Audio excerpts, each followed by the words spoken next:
આજની યુવા પેઢી ડિજિટલ મીડિયા તરફ સતત આગળ વધી રહી છે, જેમાં તેઓ પોતાના મૂળભૂત સિદ્ધાંતો અને સંસ્કૃતિને ભૂલી રહ્યા છે. ત્યારે રાજકોટના ડોક્ટર પ્રીતિબેન ભટ્ટે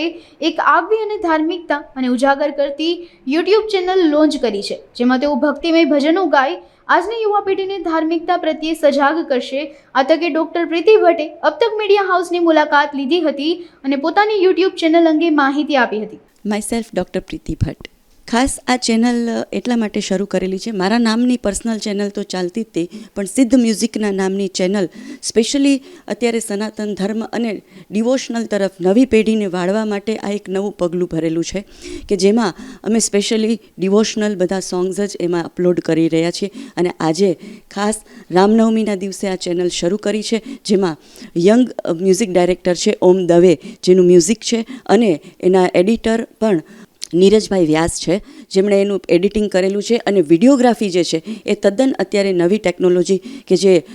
એનિમેશન મૂવી કહેવાય છે, તો એ એનિમેશન મૂવી ઉપર આખું આ સોંગ અમે વિડીયોગ્રાફી કરી છે, એ પણ ઓમ દવેએ કરેલી છે, જેમાં સ્વર મારો છે, સંગીતબદ્ધ કરેલું છે, અને શ્રીરામ ફાઉન્ડેશને એમાં પ્રોડ્યુસ કરેલું છે. એટલે આ સ્પેશિયલી આ સોંગ અને ભજન જેને કહેવાય, આ ભજન અમે આજે રામનવમીને દિવસે જ અમે લોન્ચ કરીએ છીએ, અને આ ભજનની સાથે અમે અમારી આ ચેનલ લોન્ચ કરી રહ્યા છીએ. એ ચેનલનો મેઇન હેતુ એ છે કે આ એનિમેશન મૂવીની સાથે અને ભજનની સાથે નવી પેઢીને ધર્મ અને આપણા ધાર્મિક તહેવારો તરફ અને આપણી જે સનાતન ધર્મ છે એ તરફ વાળવા માટે અને જાગૃતિ લાવવા માટે અમે આ ચેનલની શરૂઆત કરી રહ્યા છીએ. એટલે આજના આ પાવન દિવસે અમે આ ચેનલની શરૂઆત કરીએ છીએ, અને અમને આશા છે કે અમને આપ સૌ તરફથી ખૂબ સારો પ્રતિસાદ મળશે. ઇનિશિયલ સ્ટેજ ઉપર પ્લાનિંગ એવું છે, પણ કદાચ એવું બને કે સારા સિંગરોને પણ અમારી ચેનલ ગમે અને એમાં આવવા માટે જો એ તૈયાર હોય તો અમે એને પણ આવકારશું.